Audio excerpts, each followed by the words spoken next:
안녕하세요. 행복지킴이 선영입니다. 오늘은 2022년 하반기 바뀌는 정책들 정리해 보도록 하겠습니다. 본인한테 혜택 가시는 부분들 챙기셔서 꼭 혜택 보시기 바라고요. 나머지 내용들 숙지하셔서 도움되시기 바랍니다. 구독과 좋아요는 저에게 힘이 됩니다. 구독, 좋아요, 홍보 알람 부탁드립니다. 첫 번째는 이번 달 1일부터 유류세 인하폭이 법정 최대 한도인 37%로 인상됐습니다. 기존에 30%였거든요. 근데 7% 인상됐다고 보시면 됩니다. 지금 우크라이나 전쟁으로 인해서 그리고 국외의 정세들로 인해서 지금 기름값이 많이 인상되어 있습니다. 그래서 기름값 때문에 힘드신 분들 많으실 거예요. 그런데 이제 이번 달 1일부터 7월 1일부터 최대 법정 한도인 37%까지 휘발유는 리터당 57원, 경유는 38원, LPG는 12원 더 내린다고 합니다. 그래서 정유사 직원이나 알뜰 주유소에는 인하분을 곧바로 7월 1일부터 반영을 했다고 하거든요. 그런데 우리들의 체감 온도는 조금 낮지 않나 라는 생각은 듭니다. 그런데 이제 7월 1일부터 7% 더 인상해서 37% 인하한다고 하니 한 번 더 지켜봐야 될 것 같습니다. 그리고 두 번째는 승용차 개별 소비세 인하 기간이 2022년 말까지 6개월 연장됐다고 보시면 됩니다.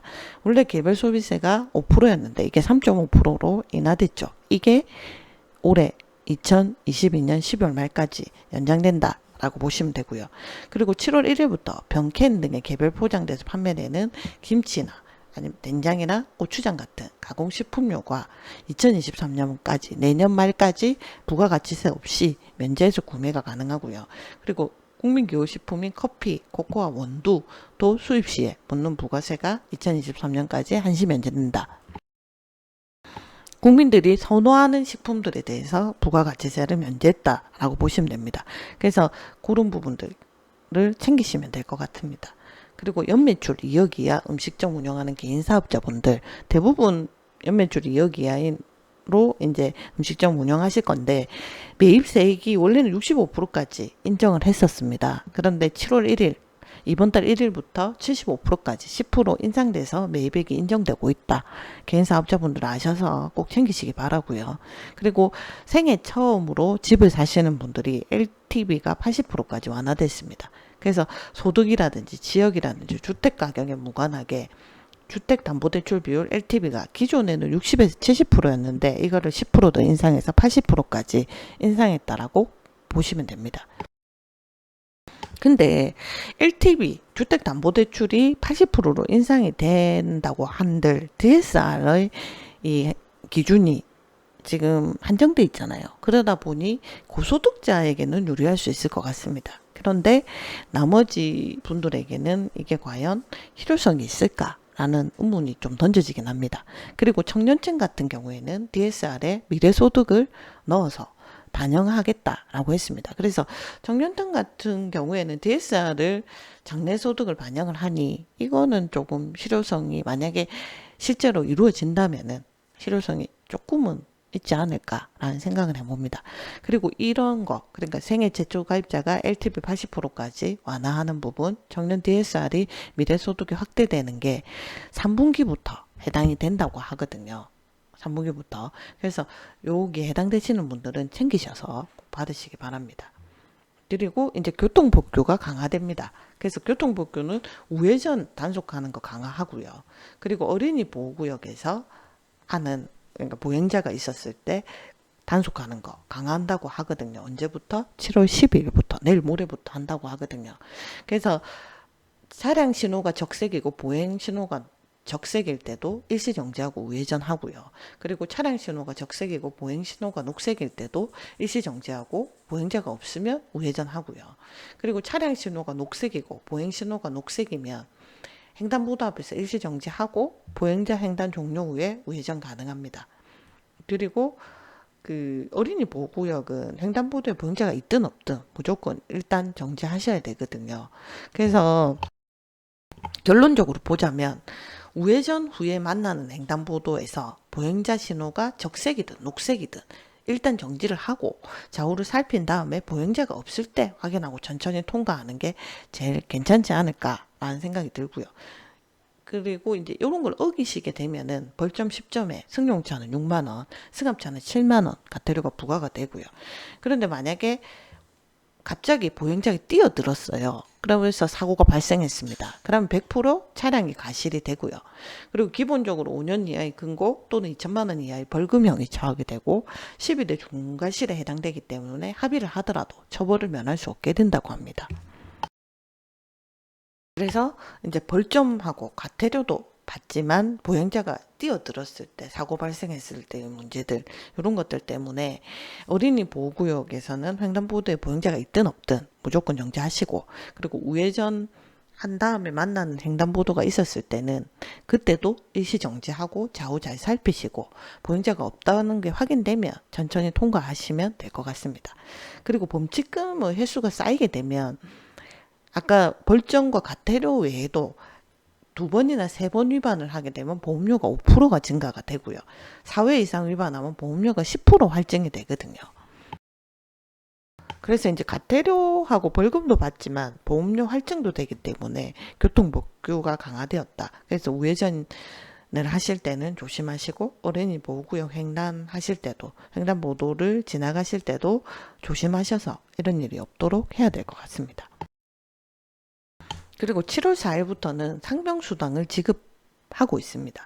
이게 이제 모든 지역에서 해당되는 건 아니고 시범 사업 6개 지역을 우선 도입했거든요. 서울 종로, 경기 부천, 충남 천안, 경북 포항, 경남 창원, 전남 순천 이렇게 6개 시군구를 시범 사업으로 우선 도입했고요. 업무와 관련 없는 질병이나 부상 때문에 아파서 이르시면 그러니까 최저임금의 60%인 하루에 43,960원씩 상병수당이 나온다고 하거든요. 그래서 여기에 해당되시는 분들도 신청하셔서 받으시기 바라고요. 그리고 상병수당에 관한 컨텐츠를 제가 예전에 제작해 놓은 게 있습니다. 그거 참고하셔서 보시면 될 것 같습니다. 그리고 이제 8번째는 2022년 말까지 청소년 부모 가구 자녀 1인당 월 20만원 양육비 지원한다고 합니다. 청소년 부모 가구가 뭐냐면 1명 이상 자녀를 양육하는 부모로 만 24세 이하인 경우만 해당이 되고요. 사실혼도 포함이 됩니다. 그리고 중위소득 60%, 3인 가구일 때 월소득 251만 6천원 이하인 청소년 부모가 해당된다고 보시면 돼요. 그래서 내가 1명이라도 자녀를 키우고 있고 나이가 만 24세 이하인 청소년 부모다 라고 하시고, 그리고 중위소득이 60% 이하다 라고 하면 자녀 1명당 20만원 양육비 지원 받을 수 있으니까 신청하시고요. 그리고 학자금 대출 받으신 분들은 2022년 7월 6일부터 지금 하고 있거든요. 2024년까지, 그러니까 내후년 말까지 저금리 전환대출이 가능합니다. 1, 2학기 학자금 전환대출에서 제외된 2009년 1학기, 2012년 2학기 대출자를 대상으로 하고 있고요. 전환금리는 2.9%로 2% 정도 낮아졌다고 보시면 돼요. 그래서 지금 1차나 2차 학자금 전환대출에서 제외되어서 2009년 1학기, 2012년 2학기 대출자인데 내가 학자금 기존에 내고 있는데 저금리 전환대출을 하고 싶다 하시는 분들은 신청해서 받으시기 바랍니다. 그리고 이제 신설된 조항입니다. 국민연금을 지원하는 제도인데요. 저소득 지역가입자에게 7월부터 신설해서 지원을 한다고 하거든요. 사업 중단이나 실직이나 휴직으로 납부 예외 중인 지역가입자가 시행일 이후 납부를 재개하면 보험료가 지원됩니다. 그래서 7월에 이제 신설되는 사업이다 보니 내가 사업을 중단하거나 실직하거나 휴직으로 인해서 납부 예외 중인 지역가입자인데 다시 내려고 한다, 보험료를 내려고 한다 했을 때 그러니까 보험료의 50% 월 최대 45,000원까지 1년까지 지원받을 수 있다고 하시니까 여기에 해당되시는 분들은 신청해서 꼭 혜택 받으시기 바라고요. 그리고 예전에는 신분증을 발급받으려면 관할 주민센터에 가야 됐어요. 그래서 만 17세 이상 신규로 받는 분들이에요. 기존 발급하시는 분들 말고 신규로 발급하시는 분들은 전국 어디서나 발급 신청이 가능하다고 합니다. 그리고 7월 12일 내일 모레부터 모바일 신분증 시행과 확인 서비스를 본격으로 시행한다고 하거든요.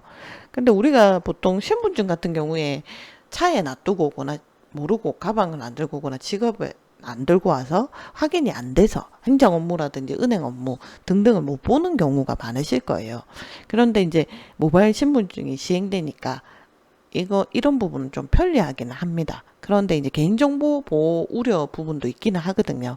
근데 이제 정부에서 개인정보는 우리가 알아서 잘 했다라고 하시니까 한번 이용해 보시고 이제 보완을 해 나가는 방향으로 가면 될 것 같고요.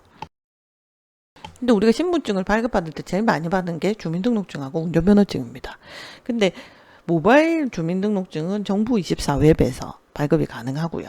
그리고 운전면허증은 네이버나 다음 같은 검색 엔진에 모바일 신분증 발급이라고 치시면은 그 사이트에 들어가서 발급 안내라는 메뉴가 있어요. 거기 쭉 내리시면 RC 운전면허증 신청이라고 하는 탭이 있거든요. 그걸 누르고 들어가셔서 신청하시면 됩니다.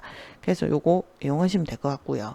그리고 동물병원에서 중대 진료를 했을 때 주인에게 부작용 등을 설명하고 서면 동의 등을 받아야 된다고 합니다. 이제 이렇게 바뀐다고 하니까 반려견 키우시는 분들 참고하시고요.